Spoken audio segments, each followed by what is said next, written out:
não apenas ouvintes, enganando-se a si mesmo.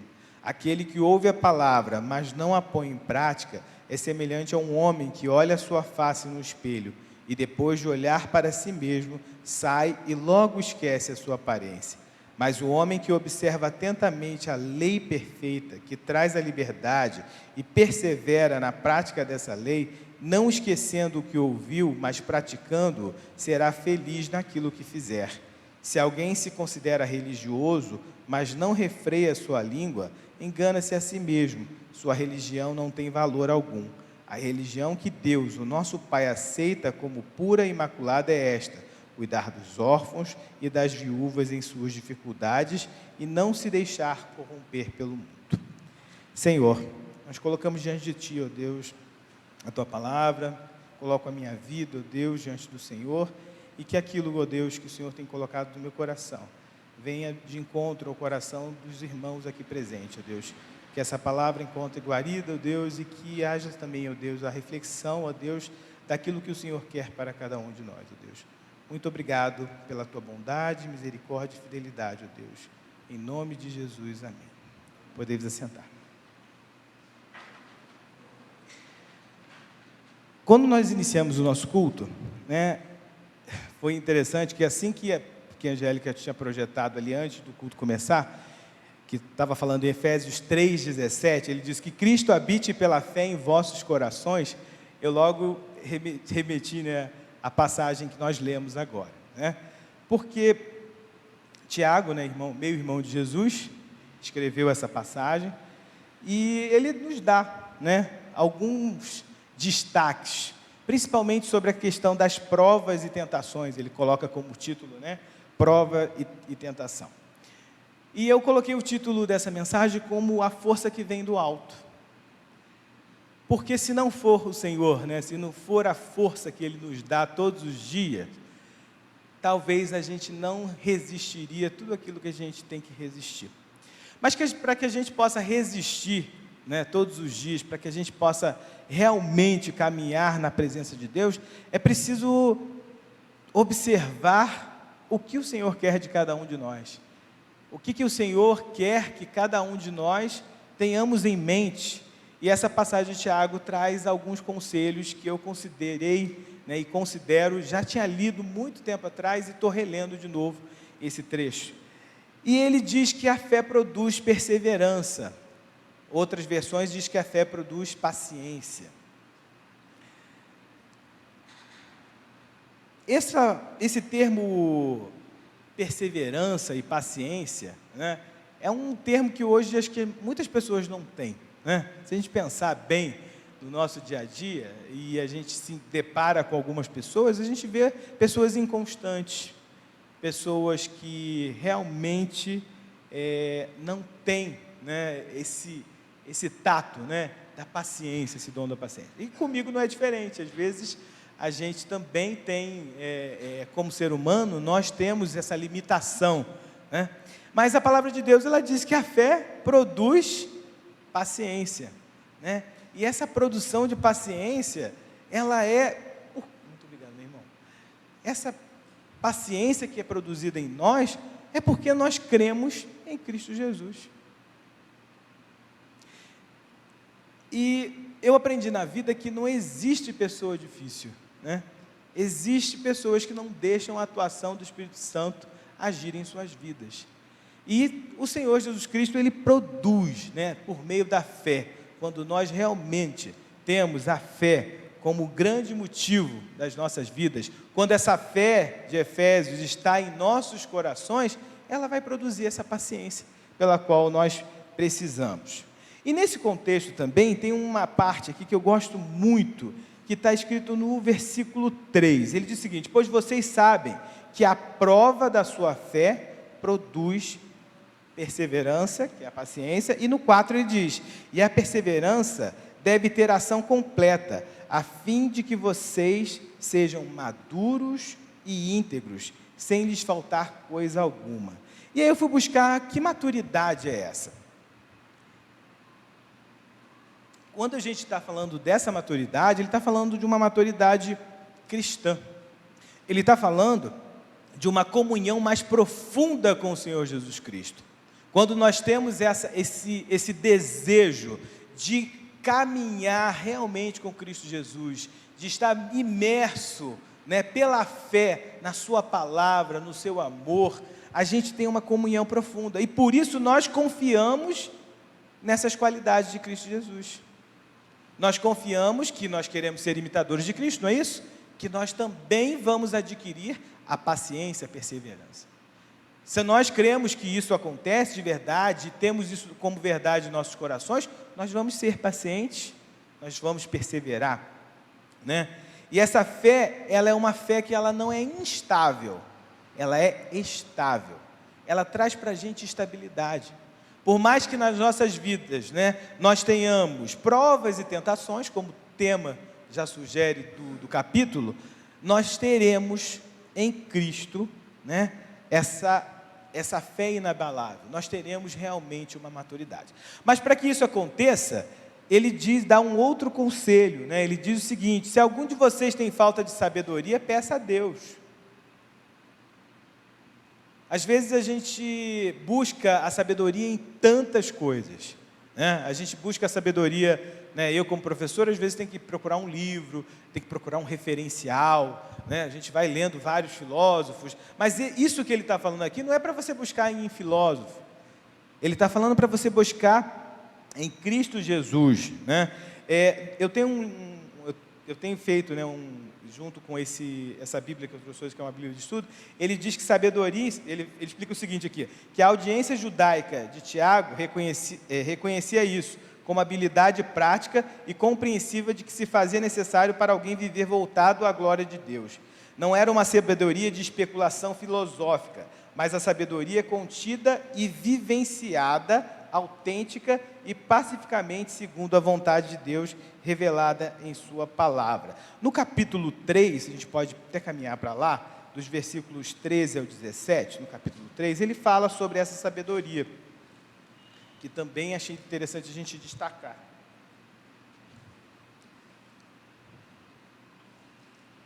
A partir do 17. 3, 17, peraí, deixa eu só conferir aqui. 3, 13, de 13 e 17. Ele diz o seguinte: os dois tipos de sabedoria. Quem é sábio e tem entendimento entre vocês, ele pergunta, que o demonstre por seu bom procedimento mediante obras praticadas com a humildade que provém da sabedoria. Contudo, se vocês abrigam no coração de vocês inveja amarga e ambição egoísta, não se gloriem disso, nem neguem a verdade. Esse tipo de sabedoria não vem dos céus, mas é terrena, não é espiritual, mas é demoníaca. Pois onde há inveja e ambição egoísta, aí há confusão e toda espécie de males. Mas a sabedoria que vem do alto é, antes de tudo, pura, depois pacífica, amável, compreensiva, cheia de misericórdia e de bons frutos, imparcial e sincera. O fruto da justiça semeia-se em paz para os pacificadores. Então ele diz que essa sabedoria que ele busca não é a sabedoria da vaidade, dos títulos, é uma sabedoria que vem do alto céu, é a sabedoria que faz com que a gente prove a nossa fé e que a gente consiga ser perseverante, a gente consiga ser paciente e a gente consiga realmente ser maduros diante de Deus, mesmo sabendo que pecamos, né? Essa maturidade cristã que é relatada, ela não significa que nós não vamos pecar, porque nós pecamos a todo momento, né? Se a gente pensar nisso. Mas ele diz que a gente tem essa busca, a gente pode buscar, e podemos buscar essa sabedoria em Cristo Jesus. Não precisamos buscar em outro lugar, né? Na parte 3 aqui, que eu também destaquei, no 6, no versículo 6, ele falou sobre a sabedoria, que a todos dá livremente, de boa vontade lhe será concedida. Aí ele fala o seguinte: peça, porém, com fé, sem duvidar, pois aquele que duvida é semelhante à onda do mar, levada e agitada pelo vento. Não pense tal pessoa que receberá coisa alguma do Senhor, pois tem mente dividida e instável em tudo que faz. Quando ele fala desse trecho, que eu estava estudando, ele está falando de uma coisa assim, muito interessante. Às vezes a gente tem fé, nós acreditamos em Deus, nós cremos que Ele é o Deus do impossível, mas a gente não deixa a atuação do Espírito Santo agir. A gente cria, nossa mente fica uma mente dividida, como ele diz aqui. A gente coloca a nossa fé em Cristo Jesus, mas a gente confia mais naquilo que a gente sabe, naquilo que a gente acha, naquilo que a gente acredita. E a gente esquece muitas vezes, de que o Senhor não quer uma mente dividida. Ele não quer uma mente dividida. Se a gente quer realmente essa fé, se a gente quer mesmo essa sabedoria, a gente pode pedir a Ele diretamente. Peça, porém, com fé. Mas, gente, sem duvidar. Sem duvidar. O que a gente vê hoje, muitas pessoas duvidando do que Deus pode fazer. Duvidando, principalmente, da palavra dEle, daquilo que Ele deixou para as nossas vidas. A gente confia mais no que a gente acha, no que a gente acredita, do que naquilo que Ele está dizendo na palavra dEle. Não vou dizer que há pessoas, falar sobre um médico, o médico te deu um diagnóstico, ele estudou para isso, ele te trouxe algo concreto, mas na verdade também eu tenho que confiar em Deus também. A gente não sabe, o médico tem a parte dele técnica, mas a gente não sabe o que Deus pode fazer. A nossa confiança tem que estar nele, a nossa esperança tem que estar nele, e pedindo a Ele também a sabedoria. E quando ele fala no capítulo 9, 10 e 11, ele fala sobre a pessoa humilde e a pessoa rica. Geralmente as pessoas falam sobre isso. Quando ele fala dessa parte da pessoa rica e da pessoa pobre, ele está falando que todos nós somos iguais perante Deus. Não há diferença entre o rico e o pobre. Não adianta a gente pensar que vamos ter todos tratados diferentes. Não, nós somos tratados, somos nivelados igual. Para Jesus não tem diferença nenhuma. Porém, o Senhor pode elevar uns, humanamente, segundo o seu esforço, a algum lugar. Mas a gente tem que entender que isso tudo foi permissão do nosso Senhor Jesus Cristo. E ao contrário também, quando o Senhor nos tira de determinado posto e vamos para outro, isso acontece muito, Isso também é permissão do nosso Senhor Jesus Cristo, Então a gente tem que pensar o seguinte: nós somos todos iguais, Quando ele fala de elevada posição, a minha Bíblia de estudo, ela diz o seguinte, que essa palavra refere-se à ostentação de um privilégio ou de uma posse, é a alegria do orgulho legítimo. Embora não tenha nada neste mundo, o crente pobre pode alegrar-se em sua elevada posição espiritual diante de Deus, pela graça e esperança que isso traz. A gente tem que se alegrar nisso, no Senhor Jesus Cristo. A gente não tem que se alegrar na posição que nós temos, mas se alegrar naquilo que o Senhor traz para as nossas vidas, naquilo que Ele acredita que nós somos, naquilo que Ele diz que nós somos. Ele não fala que acredita, Ele diz que nós somos. Então, nós temos que ter essa fé. Feliz é o homem que persevera na provação, porque depois de aprovado receberá a coroa da vida que Deus prometeu aos que amam.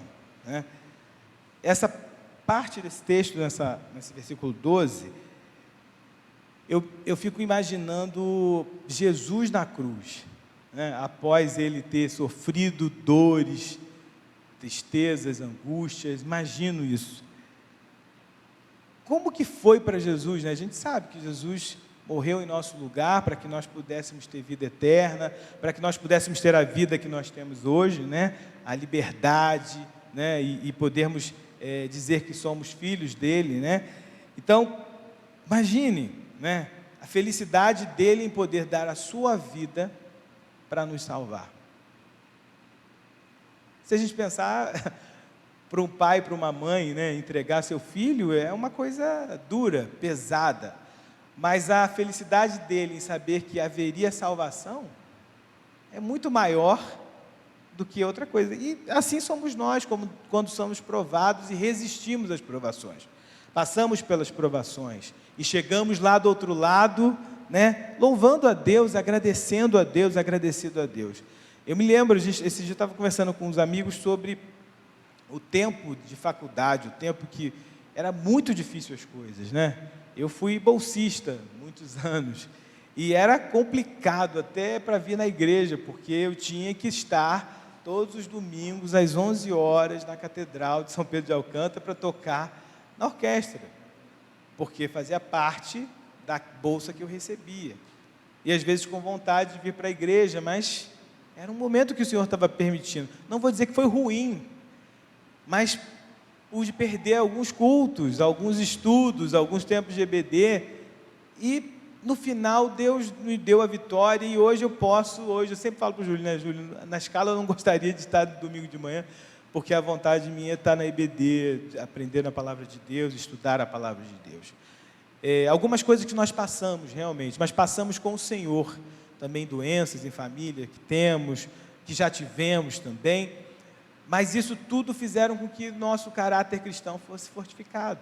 Todas as provações que nós temos, todas as dificuldades que nós temos, se nós estamos caminhando com o Senhor, elas produzem em nós algo, elas geram em nós alegria, mesmo em meio à dor, mesmo em meio à dor. E eu fico olhando, né, um velório de um cristão é diferente de alguém que não crê em Cristo Jesus, porque a gente sabe, né, qual é o prêmio, qual é o galardão do cristão.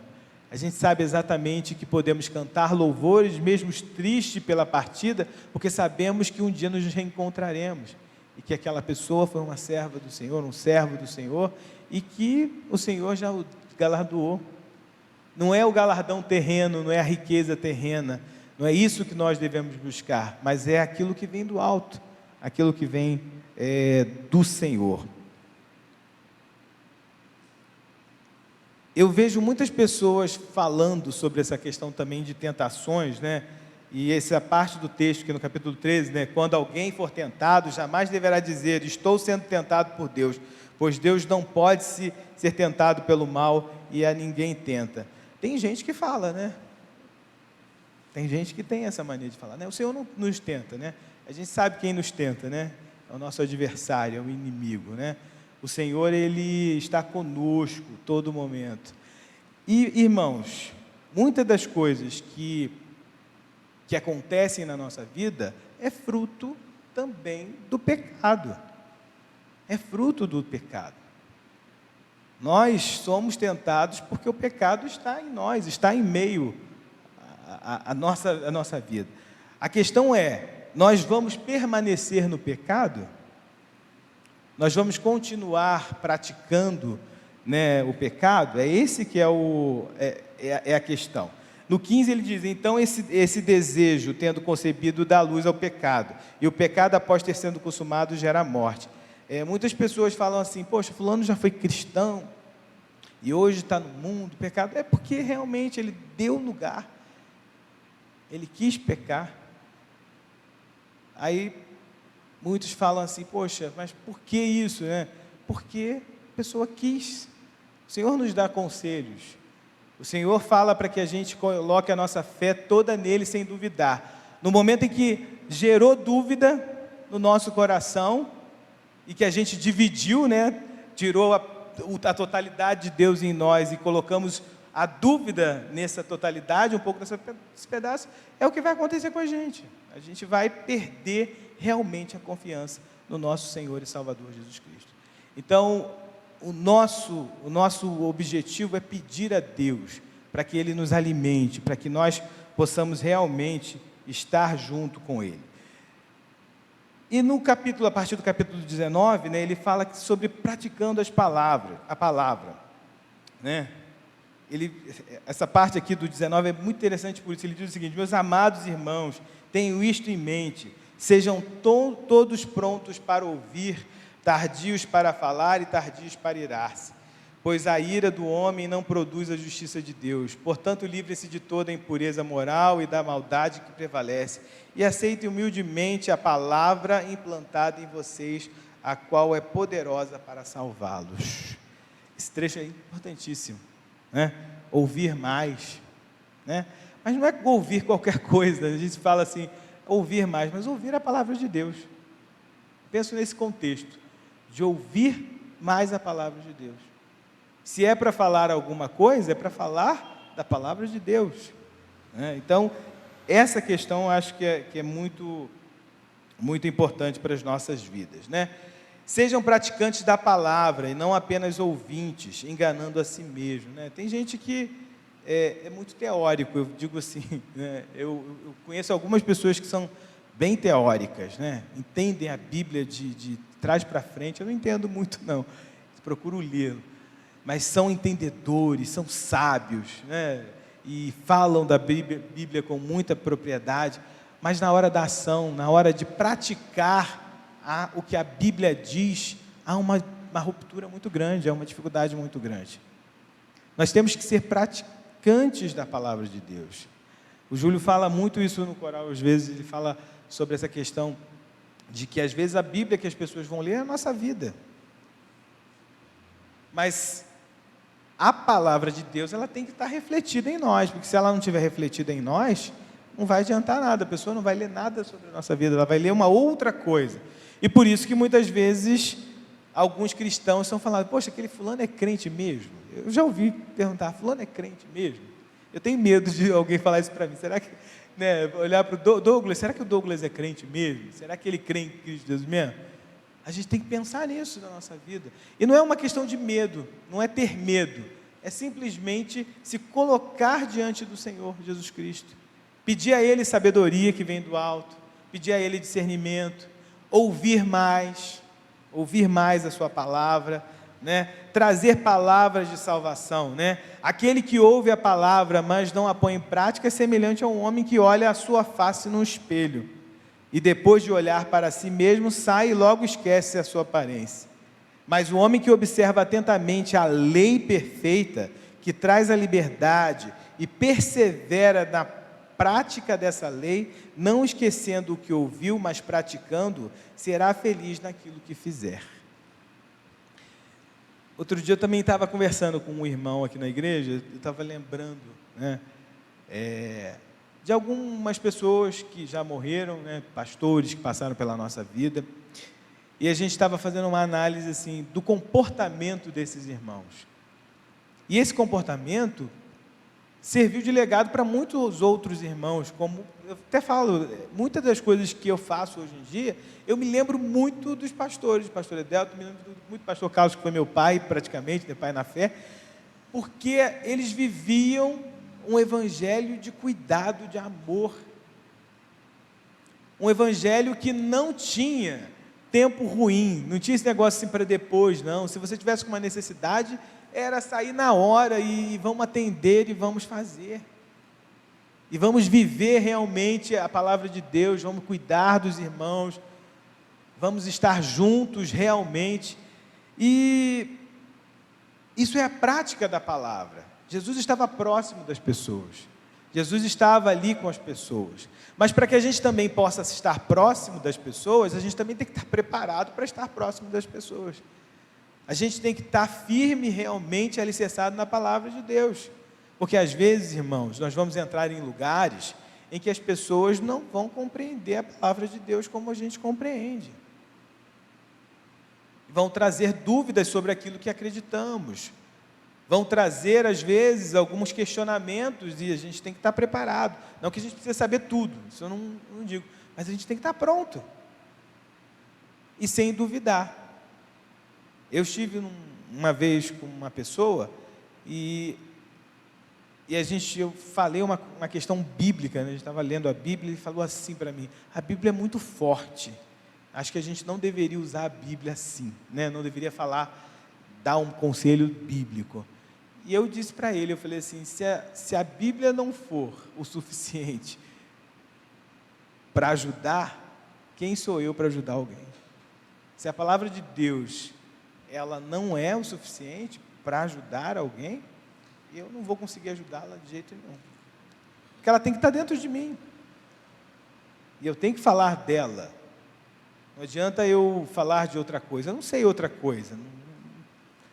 Termos técnicos eu deixo para o médico, para o psicólogo, para o psiquiatra, ele vai falar.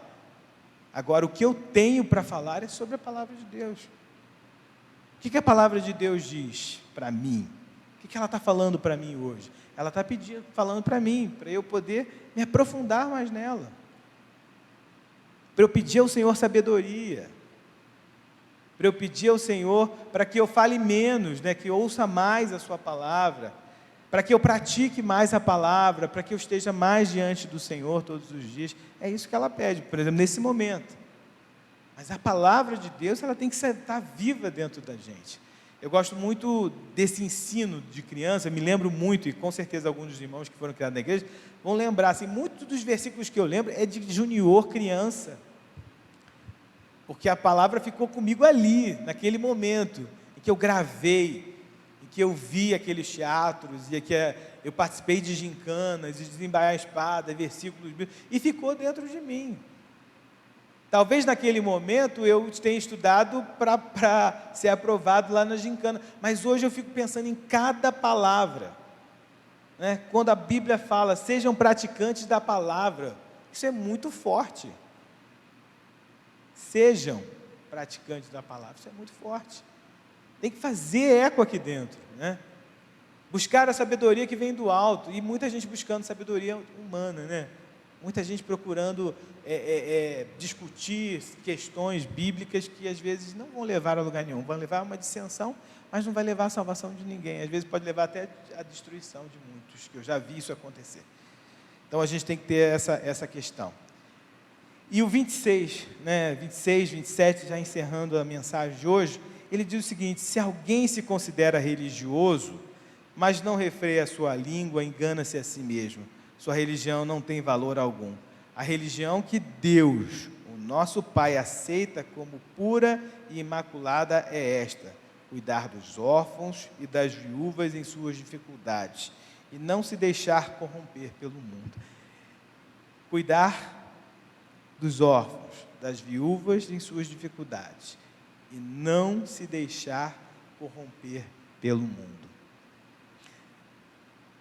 Eu tenho conversado muito, e conversei muito com a juventude, né? A gente tem trazido para as igrejas, né? E muitos pastores também têm trazido para a igreja, alguns costumes mundanos, algumas coisas que realmente a gente diz assim, isso não tem nada a ver, né? Sutilmente isso não tem nada a ver. E um outro estudo, há um tempo atrás, que eu estava fazendo, ele estava falando sobre a ação de Satanás. Estou lendo um livro também falando sobre isso. Satanás nunca vai fazer as coisas rápidas, como a gente imagina. Ele vai fazer coisa mínima, você nem vai perceber. É igual aquela questão, né? Água mole em pedra dura, tanto bate até que fura, né? Quando há um vazamento, às vezes ele já começou há tanto tempo. Quem morou em prédio difícil sabe que às vezes o vazamento é de há muito tempo, mas depois de muito tempo é que se descobriu aquele vazamento, mas ele já está vazando ali há muito tempo, já está acontecendo ali há muito tempo. E sutilmente as coisas vão acontecendo, porque a gente vai deixando.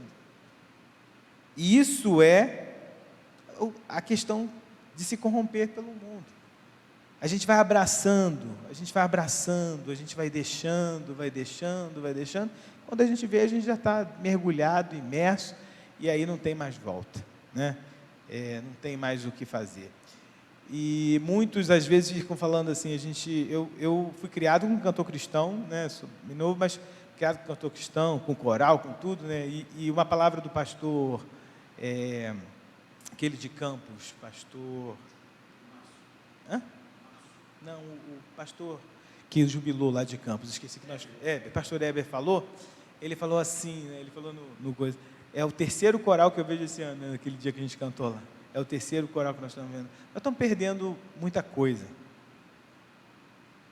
A gente está perdendo a oportunidade, às vezes, de servir ao nosso Deus com a sua totalidade, né? Com os hinos que nós já temos, com os cânticos que nós temos. Nada contra ter outros hinos, outros louvores. Mas já pararam para pensar, nesses hinos que a gente cantou hoje, a mensagem que tem em cada um?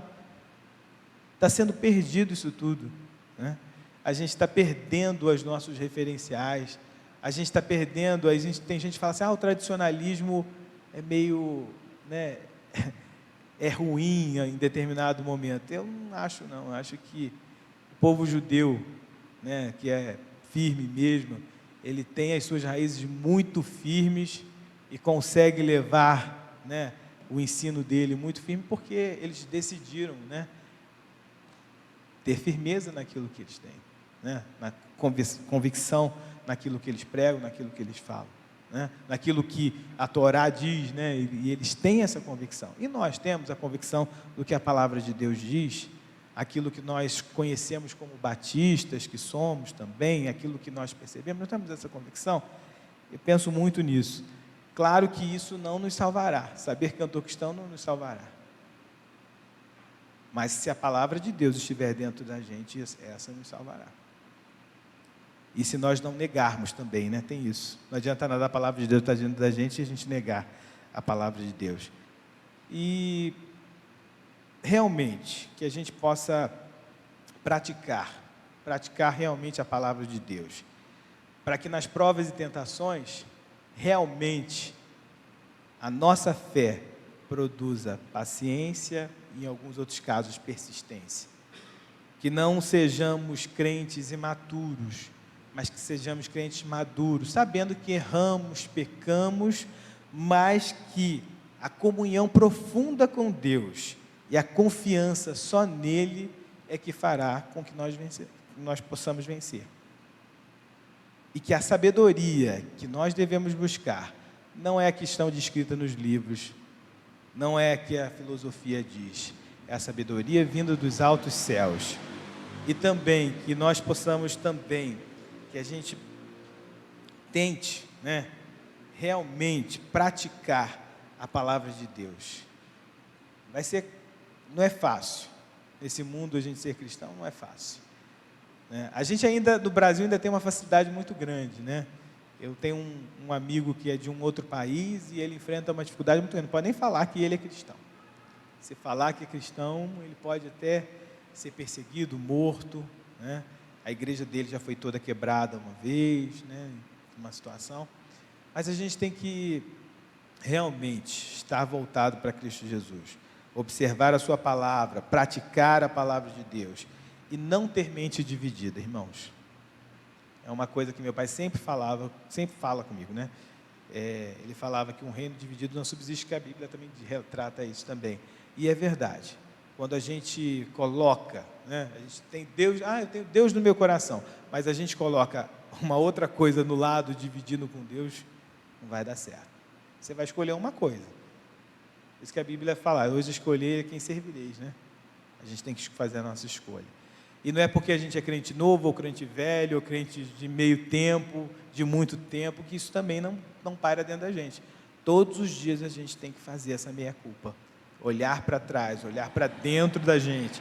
Senhor, será que eu estou entregando totalmente o meu coração ao Senhor? Será que eu estou fazendo como Efésios, dizendo que Cristo habite pela fé em vossos corações, meu coração, que Cristo habite pela fé em meu coração? De tal maneira que eu acredite, né? E Paulo diz muito isso, né? De tal maneira que ninguém veja mais o Douglas, ninguém veja mais Carlos, mas veja Cristo Jesus. Essa é a nossa busca, e não é outra busca que nós devemos ter. Não a busca pela aparência, né, melhor, mas a viver realmente, ter a mente de Cristo, o corpo de Cristo, e viver isso dentro dos nossos corações. Abaixe sua cabeça, nós vamos orar nesse momento. Eu peço que vocês, nesse momento, estejam em um momento de oração, pedindo ao Senhor que aumente a nossa fé, né? Que a gente possa realmente viver o amor dele, viver isso tudo que nós lemos e praticar realmente. Que todos os dias a palavra dele ecoe em nossos corações de tal maneira que a gente não se perca.